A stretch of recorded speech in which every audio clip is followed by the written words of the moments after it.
Le LOSC vit une saison sombre et samedi, lors du duel contre Montpellier, le club nordiste a connu la soirée la plus pénible de l'exercice. Non pas à cause d'un mauvais résultat, mais en raison du comportement lamentable d'une partie de ses supporters. Une fois le match terminé, une partie d'entre eux a envahi le terrain pour s'attaquer aux joueurs. Emiliano Sala délivre les Canaries. Les hommes de Christophe Galtier ont été pris à partie par des pseudo-fans.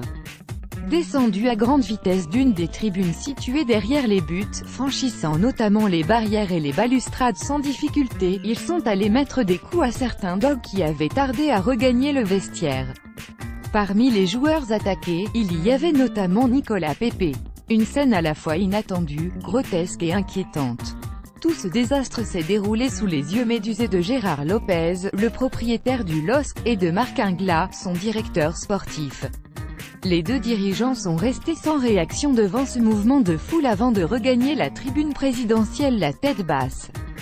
Pendant ce temps, le calme est revenu sur le terrain mais très lentement et de nombreuses personnes sont restées dans la zone proche des bancs de touche pour clamer leur colère et mécontentement. À noter que la rencontre elle-même s'est achevée sur un score nul d'un but partout.